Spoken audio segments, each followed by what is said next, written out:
Bien là, c'est tout de suite l'heure de recevoir notre invité qui est avec nous sur le plateau. Bonjour Éric Balsi. Bonjour Sylvain. Vous êtes le directeur général d'INLI. C'est une filiale d'Action Logement dédiée au logement intermédiaire. C'est quoi le logement intermédiaire ? Alors le logement intermédiaire, c'est une notion qui est réglementaire et fiscale. On n'aime pas trop utiliser ce terme, nous, chez INLI, on parle plutôt de logement à prix maîtrisé.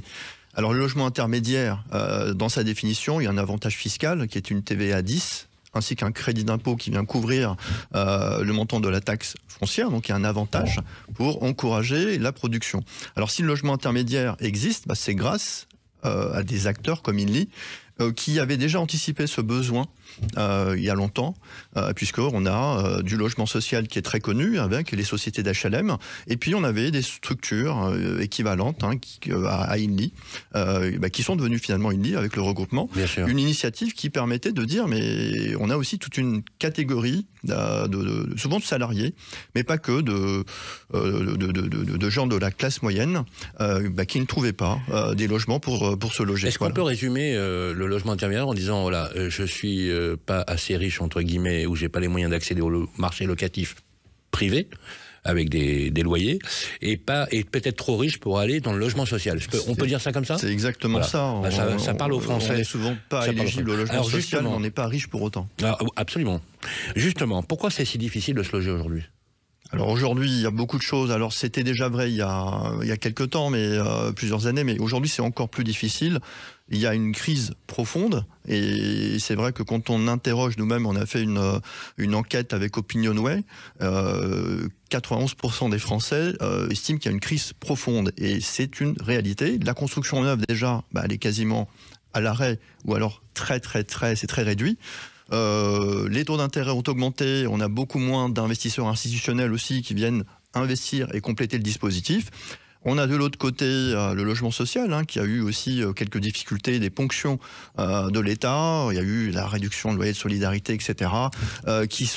Et tout ça cumulé avec aussi des coûts de construction qui ont explosé. Bien sûr. La guerre Russie-Ukraine y a contribué fortement. On le voit, Éric Balsi, c'est ce qu'on appelle une vitrification du marché locatif privé, dont l'offre a été divisée par 2 dans les 2 dernières années, ce qui est quand même incroyable. Les Français, en fait, c'est un désespoir absolu. Ils n'arrivent plus à se loger. Alors justement, vous qui gérez des logements au cœur des grandes métropoles, qu'est-ce que vous voyez concrètement sur le terrain ? Alors sur le terrain, d'abord les élus ont totalement changé de vision, puisque ce logement intermédiaire n'était pas très connu, ils étaient aussi peu favorables, mais ils se rendent compte eux-mêmes qu'il y a effectivement toute une population qui n'arrive plus à se loger parce qu'il n'y a plus d'offres locatives. La fin du Pinel n'a fait qu'accélérer ce phénomène. On le voit en discutant avec les élus à Paris, dans les grandes villes, il n'y a plus d'offres locatives privées tout court. C'est même plus une question de prix. Oui, c'est ça qui est terrible, c'est que dès que vous allez voir l'agent immobilier on leur a parlé, on leur a dit, quand vous avez un dossier à l'allocation, vous avez combien de dossiers en moyenne ? Dans l'heure qui suit, ça peut arriver à 300-400 dossiers. C'est énorme, on n'a jamais vu ça. Justement, l'offre que vous offrez, parce que vous construisez avec le logement intermédiaire, alors je ne vais pas dire que c'est une martingale, mais c'est quand même une belle solution alternative, non ? C'est une belle solution pour loger ces salariés ou la population qui n'a pas les moyens d'aller dans les grandes métropoles. Et c'est surtout dans les grandes métropoles. Exactement. En fait, la vocation d'INLI est simple, c'est de proposer des logements à prix maîtrisé dans les zones les plus tendues. Là où effectivement il y a un écart important entre le prix du logement social et le prix du libre, privé, quand il y a encore une offre privée. Mais en tout cas, voilà, c'est pour ça qu'on parle d'intermédiaire, c'est pas très clair. Nous, on parle de prix maîtrisé. Et si je peux donner un chiffre, on est en moyenne 15% en dessous du prix du marché. Voilà, sur la région parisienne, on est autour de 350 € d'économie par mois. Même. Donc c'est pas neutre. C'est même. Alors justement, j'aimerais que vous nous donniez, si vous voulez bien, Éric, un exemple concret. Est-ce que vous pouvez nous définir un type de profil que vous avez chez INLI, voilà, qui occupe vos logements? Donc c'est des jeunes salariés qui ont autour de 34 35 ans. Ils ont à peu près 50 000 euros de revenus annuels. Plus de la moitié gagnent à peu près entre 2500 et 3500 euros par mois. Voilà. Ils sont logés essentiellement ou majoritairement sur des 2 pièces, 3 pièces. C'est ce qui est le plus demandé. Bien sûr. C'est pas des petits salaires quand on compare au revenu médian des Français. Non. Et ils n'arrivent quand même pas à arriver sur le marché locatif privé. À Paris, c'est la moyenne des salaires pour cet âge-là. Oui, c'est ça qui est le plus dramatique en plus. Oui. Et à Paris, effectivement, les salaires sont supérieurs en région. Donc, quand on voit des loyers sur Paris entre 1500 et 2000 euros pour un 2 pièces, ça fait beaucoup. Et effectivement, ces gens-là n'ont pas accès au logement social. Donc, il faut bien leur trouver une solution. Et c'est là où nous, on intervient, puisqu'on va être alors là, je parlais de 15% en moyenne, mais sur Paris, on peut être entre 20% et 30% en moyenne en dessous du prix du marché. C'est énorme. Donc, ça reste évidemment très, très attractif. Et donc c'est une mission essentielle que vous menez, Éric Balsi. Alors justement, est-ce que ce type de changement, parce qu'on le sait, je vous donne un chiffre. En 2024, 17% des contrats à durée indéterminée de jeunes actifs n'ont pas pu être signés faute de logement. Et est-ce que ce type de logement va faciliter, je suppose que oui, un changement de job, une mobilité géographique dans les grandes métropoles? Alors c'est la raison d'être d'Inly. En fait, on est filiale d'Action Logement, on doit faciliter le logement et favoriser l'emploi. Donc c'est véritablement essentiel. Et c'est pareil, on a aussi une enquête très intéressante avec OpinionWay où 76%, pour 76% des Français, la crise du logement est un frein à l'emploi. Et effectivement, ça vient confirmer ce que vous dites. C'est urgent et les entreprises aujourd'hui ont besoin de recruter, ont besoin de favoriser la mobilité géographique, professionnelle, et notre rôle est là, c'est véritablement d'être à leur côté.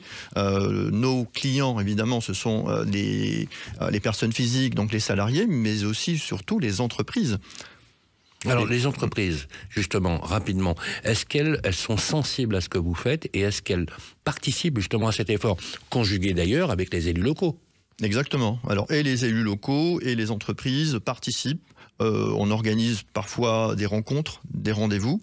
On a été sollicité, ça je peux en parler, du côté de Saint-Nazaire avec les chantiers navals Airbus, puisqu'en fait, ils ont des difficultés à recruter avec toutes les commandes qu'il y a et des populations où déjà, il y a peu d'offres. Mais surtout, c'est pas forcément des populations qui sont éligibles au logement social, ce sont des cadres, des ingénieurs, des techniciens.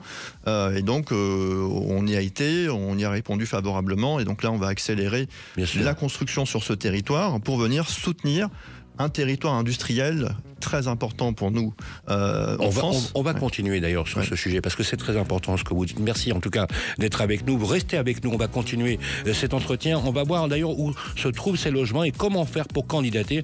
On parlera notamment d'une nouvelle résidence qui illustre bien ce modèle. À tout de suite.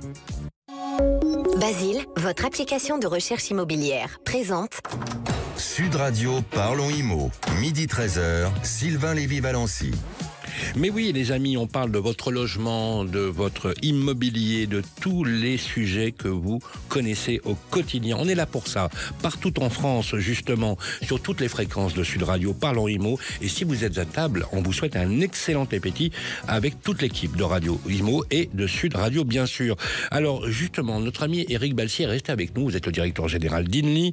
On va s'interroger d'ailleurs avec vous également sur les modalités, justement, d'accès au logement intermédiaire. Et avec vous, Grégoire Darico, on va justement parler de la maison saine, n'est-ce pas ? Tout à fait, mon cher Sylvain. On parlera des acariens. Et pourquoi est-ce que ces animaux de compagnie sont loin d'être charmants ? Les acariens, c'est un vrai sujet. En tout cas, Éric, restez avec nous. C'est la deuxième partie de notre grand entretien. Sud Radio, Parlons Immo, Sylvain Lévy-Valency. Voilà, si vous ne connaissez pas Inly, allez sur le site internet, vous allez voir, c'est vachement bien ce qu'ils font. Avec vous, Éric Balsi, le directeur général d'Inly. Ils se trouvent où, les logements, en général ? Tous les logements d'Inly ? Les logements d'Inly depuis dans les 31 mars 2025 de cette année. Donc on a pris une dimension nationale et on est sur l'ensemble des grandes métropoles françaises. Alors évidemment majoritairement puisqu'on est à plus de 50 000 logements en région parisienne, mais également à Marseille, Nice, Strasbourg, Lyon, Bordeaux. 50 000 logements en région parisienne, c'est énorme.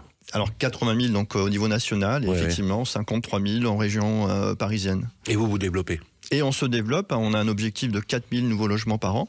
Ah oui, quand même. Donc c'est important, le groupe Action Logement nous soutient. On a aussi un modèle qui est un petit peu nouveau pour le groupe que j'ai accéléré, c'est l'accession à la propriété. Puisque on voit aujourd'hui que, même dans les études récentes, Figaro Immobilier qui publie un article où on voit que 80% des 18-35 ans veulent devenir propriétaires. En tout cas, c'est une priorité. Les Français plébiscitent l'accession à la propriété. Tout à fait, tout à fait. Et pour nous, c'est plutôt quelque chose qui est vertueux, puisque dans notre modèle, on va dire au bout de 15 ans de location, l'idée, c'est de favoriser l'accession à la propriété. Donc, on parle d'accession différée. Donc, c'est bien parce qu'effectivement, il y a une aspiration toujours en France. Alors, tant qu'on n'alourdit pas la fiscalité, et là, il faudrait un moment... Mais le pire n'est jamais décevant, mon cher Eric. On verra le PLF 2026. Exactement, c'est ce qui m'inquiète. Et c'est pour ça qu'à un moment donné, si on commence à charger la fiscalité auprès des propriétaires, on va décourager cela. Donc, en tout cas, aujourd'hui, il y a toujours cette aspiration. Et pour nous, c'est important aussi, puisque ça nous permet de réinvestir sur des nouveaux logements. Rassurez-moi, vous n'allez pas les donner, les logements. Non, on les donne pas 15 gratuitement. Vous les donnez pas sous forme de dons, etc. Voilà. Non, vous avez compris à quoi je fais allusion. Alors on va être dans le pratique, puisque les auditeurs nous demandent, on veut candidater. On veut candidater. J'aimerais que vous nous disiez. Alors comment on fait ? Comment on dépose un dossier? Quel papier? Quel délai? Voilà, concrètement. Il n'y a pas de papier, c'est 100% numérique. Ouf. Alors c'est très simple. C'est très simple. Contrairement à des procédures très lourdes dans le logement social, chez nous, c'est facile.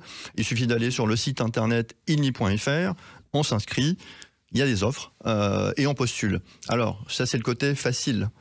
Le côté compliqué, c'est que on a en ce moment 300 logements. Bien sûr, j'ai regardé tout à l'heure. Mais justement, donc vous faites une sélection, quoi. Beaucoup de candidats. Depuis le début de l'année, alors sur notre plateforme, on a 400 000 inscrits à peu près. Depuis le début de l'année, on a 250 000 candidatures et on a attribué 4 600 logements. Voilà. Donc c'est énorme, c'est-à-dire que le site est digitalisé, numérique, etc. Il est facile, mais vous avez une telle pénurie et une telle demande qu'on n'arrive pas évidemment à absorber. Donc là, vous avez déjà logé 4600 ménages. Tout à fait. Tout à fait. Mais c'est insuffisant. Comment vous faites la sélection? La sélection, il y a un scoring qui tient compte, un peu comme partout, des revenus, du fait que le demandeur soit salarié, il a des points en plus, le fait qu'il soit client, il a quelques points supplémentaires, qu'il soit habitant de la commune, etc. Il y a des situations sociales, des situations parfois un peu désespérantes, vous en tenez compte? Alors, on n'est pas dans le logement social, mais on en tient compte. Oui, quand même. Vous avez raison, c'est-à-dire qu'il y a une analyse ensuite parmi les 4, 5, 6 dossiers qu'on va sélectionner. S'il y a un critère, je ne sais pas, de personnes en situation de handicap ou de difficultés conjugales et autres, ces personnes-là seront priorisées. Mais effectivement, voilà, il y a une concurrence quand même très importante. Humainement, vous tenez compte, voilà, quand même des situations, mais c'est rassurant pour toutes celles et ceux qui nous écoutent. Dernier point, vous inaugurez la semaine prochaine un projet iconique, emblématique, la Cité internationale de la recherche à Nanterre, 646 logements, dont une résidence de co-living, des espaces partagés, une pépinière d'entreprise, bureaux, commerce. Pourquoi ce type de projet est si important aujourd'hui ? Alors, on va l'inaugurer mercredi prochain. Donc ça, on est vraiment très fiers de cette opération. Alors, pour plusieurs choses. On parlait de la difficulté pour les jeunes actifs à se loger. Donc c'est clairement un produit, ce sont des grandes résidences pour des jeunes actifs, des étudiants, des chercheurs, pour justement apporter une solution à ce territoire qui est un territoire d'emploi. Il y a aussi des grandes universités. L'autre volet très important, c'est que c'était les anciens bureaux de Veolia, donc on les a transformés en logements. Alors quand on regarde les photos avant-après, vraiment des bureaux classiques, très imposants. Et là, on les a véritablement, avec notre partenaire Adim, transformés en logements. Alors, il suffit, quand on va visiter, que ce soit quand on regarde l'extérieur ou quand on visite les logements, on est assez bluffé par la qualité de la transformation. Donc on sait transformer. Il y a, on le sait, des mètres carrés, des millions de mètres carrés vides aujourd'hui, les bureaux qui ne sont plus utilisés. Donc si on peut les requalifier, les transformer en logement, je trouve qu'on apporte une offre vraiment attractive sur le marché. Un immense merci Éric Balsier. Restez avec nous.